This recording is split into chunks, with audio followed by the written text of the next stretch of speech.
चलिए बच्चों, आज फिर से हम लोग चैप्टर 2 का जो बाकी पोर्शन था उसके बारे में हम लोग पढ़ेंगे।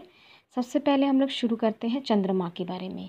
चंद्रमा पृथ्वी का एक प्राकृतिक उपग्रह है, यानी एक नेचुरल सैटेलाइट है जो पृथ्वी के चारों ओर परिक्रमा करता है। हम लोग सबको ही जानते हैं कि प्राकृतिक उपग्रह यानी नेचुरल सैटेलाइट किसे कहते हैं। वे आकाशीय पिंड जो किसी दूसरे आकाशीय पिंड के चारों ओर या ग्रहों के चारों ओर चक्कर लगाते हैं, उसे कहा जाता है प्राकृतिक उपग्रह। हमारे पृथ्वी का एकमात्र प्राकृतिक उपग्रह है चंद्रमा, जो कि पृथ्वी के चारों ओर परिक्रमा करता है। लेकिन इस चंद्रमा का निर्माण कैसे हुआ, ये कैसे बना है? ऐसा माना जाता है कि पृथ्वी के बनने के कुछ समय बाद ही, जब पृथ्वी का निर्माण हुआ उसके कुछ ही समय बाद, मंगल ग्रह से लगभग 3 गुना बड़े आकार का एक पिंड जो है वो पृथ्वी से टकराया था। और इसी टकराव के कारण पृथ्वी का एक हिस्सा टूट करके अंतरिक्ष यानी स्पेस में बिखर गया। टकराव से अलग हुआ ये पदार्थ जो है वो पृथ्वी के कक्षा में घूमने लगा, इसके चारों ओर घूमने लगा और आज ये चंद्रमा बन गया। नेक्स्ट है पृथ्वी का उद्भव। प्रारंभ में हमारी पृथ्वी गर्म, चट्टानी तथा वीरान थी। अर्थात जब पृथ्वी की रचना हुई सबसे पहले तो हमारा पृथ्वी क्या था, बहुत गर्म था, ये चट्टानी था तथा वीरान था। इसका वायुमंडल बहुत ही विरल था जो हाइड्रोजन और हीलियम से बना था। इसका जो चारों तरफ का जो वायुमंडल का परत था, गैसों का परत था, वो बिल्कुल घना नहीं था, बल्कि बहुत पतला गैसों या हल्के गैसों से बना हुआ ये परत था। ये परत 2 गैसों से बना हुआ था, हाइड्रोजन और हीलियम। हमारे पृथ्वी की जो रचना है, वायुमंडल से ले लो और पृथ्वी का जो एकदम सेंटर पॉइंट यानी एकदम केंद्र तक चले जाओ, वहाँ तक चले जाओगे तो प्रत्येक परत जो है ये दूसरे परत से बिल्कुल भिन्न है। नेक्स्ट है स्थल मंडल का विकास। पृथ्वी में विभिन्न पदार्थ विभिन्न घनत्व वाले होते हैं। हमारे पृथ्वी में बहुत सारे तत्व, एलिमेंट्स या खनिज पदार्थ पाए जाते हैं और हर एक पदार्थ का घनत्व जो है वो डेंसिटी जो है वो बिल्कुल अलग अलग है। कोई पदार्थ ज़्यादा भारी है तो कोई पदार्थ ज़्यादा हल्का है। तो हमारे पृथ्वी में जितने भी घने पदार्थ हैं, भारी पदार्थ है, जैसे कि लोहा और निकल है, वो सभी पृथ्वी के केंद्र में पाए जाते हैं। ये पृथ्वी का केंद्र है, यहाँ केंद्र में सभी भारी पदार्थ पाए जाते हैं। जबकि बाकी सारे हल्के पदार्थ जैसे एल्युमिनियम है, ठीक है, ऑक्सीजन है, सिलिकॉन है, ये सभी पदार्थ जो है पृथ्वी के बाहरी जो परत है उसको पाया जाता है। हमारे पृथ्वी का जो रचना हुआ है वो 4 भागों में हुआ, यानी हमारी पृथ्वी जो है वो 4 भागों में बटा हुआ है। सबसे पहला जो भाग है, ये बाहर का भाग जिसे हम देख रहे हैं, उसे कहा जाता है भूपर्पटी यानी अर्थ क्रस्ट। ये वही अर्थ क्रस्ट है जिसके ऊपर हम लोग खड़े रहते हैं या चलते फिरते हैं या कृषि कार्य करते हैं, ठीक है। और ये हल्के पदार्थों से बना हुआ है। उसके बाद का जो ये बीच का परत हम लोग देख रहे हैं, ये है आपका मेंटल। इसे मेंटल कहा जाता है, जो कि ऊपरी मेंटल और निचली मेंटल में बटा हुआ है, ठीक है।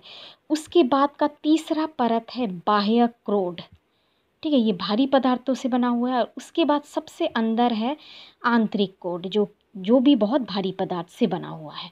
तो यहाँ कहने का तात्पर्य ये हुआ कि हमारा जो ये बाहरी परत है, इसको हम लोग क्या कहते हैं, इसे हम लोग कहते हैं स्थल मंडल। तो हमारा जो ये स्थल मंडल है, जिसे हम कहते हैं लिथोस्फेयर, ये 2 परतों से मिलके बना है। ये ऊपर वाला परत यानी भूपर्पटी और उसके बाद जो मेंटल का जो ऊपरी भाग है, ये ऊपरी भाग, ये दोनों मिलकर बना है आपका स्थल मंडल, यानी भूपर्पटी और ऊपरी मेंटल दोनों के मिलने से बना है स्थल मंडल। तो हमारा पूरा जो पृथ्वी है या उसका जो स्थल मंडल है, उसका विकास कैसे हुआ है, विभिन्न विभिन्न परतों के रूप में हुआ है। और हर एक परत का निर्माण जो है वो अलग अलग तत्वों से, एलिमेंट से या पदार्थों से हुआ है। नेक्स्ट हम लोग आगे बढ़ते हैं। नेक्स्ट है वायुमंडल एवं जलमंडल का विकास। जब हमारी पृथ्वी बनी तो उसकी तरफ या उसके बाहर, ठीक है, उसके बाहर भी एक गैसों का परत बना जिसे हम वायुमंडल कहते हैं। ये परत जो था बहुत हल्का था, हम पहले ही आप लोग को बोले ये बहुत विरल था, जो कि दो गैसों के मिलकर बना था। कौन सा दो गैस था? एक हीलियम और दूसरा हाइड्रोजन। लेकिन बाद में क्या हुआ कि हमारी पृथ्वी क्योंकि गर्म थी और धीरे धीरे ठंडी हो रही थी, तो ठंडी होने के कारण उसमें से क्या निकल रहा था? जलवाष्प निकल रहा था और भाप निकल रहा था। ठीक है, अंत में हमारा वायुमंडल एक परत के रूप में पृथ्वी के चारों में है, जो विभिन्न गैसों से निर्मित है। तो ये भाप और जलवाष्प जो पृथ्वी से निकला, इसी से निर्माण हुआ है हमारे वायुमंडल का, जो कि विभिन्न प्रकार के गैसों से बना हुआ है। आज का जो वायुमंडल है वो विभिन्न परतों में बटा हुआ है। जिस प्रकार पृथ्वी का जो निचला भाग है वो विभिन्न परतों में बटा हुआ है, जैसे कि भूपर्पटी, मेंटल, बाह्यक क्रोड और आंतरिक क्रोड। ठीक उसी तरह से हमारा वायुमंडल, जो कि हमारे पृथ्वी के चारों ओर एक लिफाफे के रूप में हमारे पृथ्वी को ढक के रखा हुआ है, वो भी विभिन्न प्रकार के गैसों से बना हुआ है, जैसे कि nitrogen, oxygen, hydrogen, helium, xenon, carbon dioxide, methane, krypton इत्यादि। पृथ्वी के ठंडे होने से, जब पृथ्वी ठंडा होने लगा तो वायुमंडल भी ठंडा होने लगा, क्योंकि उसके संपर्क में था, उसे सटी हुई वायु थी, तो वो भी ठंडा हो गया, जिससे संघनन की क्रिया शुरू हुई। संघनन की क्रिया मतलब क्या होता है? जब कोई पदार्थ ठंडा हो जाता है, जैसे कि हमारा सूर्य का जो रोशनी पड़ता है धरती पर या किसी पानी के भाग में या सागरों में पड़ता है, तब वो क्या करता है? सूर्य का रोशनी पानी को भाप बन के ऊपर ले जाता है। वही जलवाष्प ऊपर जाके ठंडा हो जाता है, क्योंकि ऊपर तापमान कम रहता है, तभी संघनन की क्रिया शुरू हो जाती है। यानी पानी जो भाप है वो किस में बदल गया? पानी की बूंदों में बदल गया या फिर बर्फ़ में बदल गया। ठीक है, जिसे कि हम संघनन की क्रिया कहते हैं। तो यहाँ भी ठीक वही हुआ, हमारे वायुमंडल में संघनन की क्रिया शुरू हुई। जब संघनन की क्रिया शुरू हुई वायुमंडल में, और पहले ही आपका बादल बन चुका था, तो अब बादल जब अपने आप को रोक नहीं सका, वो भारी लगने लगा आसपास की वायु से, तब वो वर्षा के रूप में धरती पर गिरने लगा, और गिरकर हमारे पूरे पृथ्वी पे जहाँ जहाँ गड्ढे, बड़े बड़े गर्त पाए जाते थे या गड्ढे पाए जाते, उन सब में एकत्रित हुआ, और आज बड़े बड़े महासागरों का निर्माण इसी प्रक्रिया द्वारा संभव हो पाया है। तो आज हम लोगों ने क्या पढ़ा?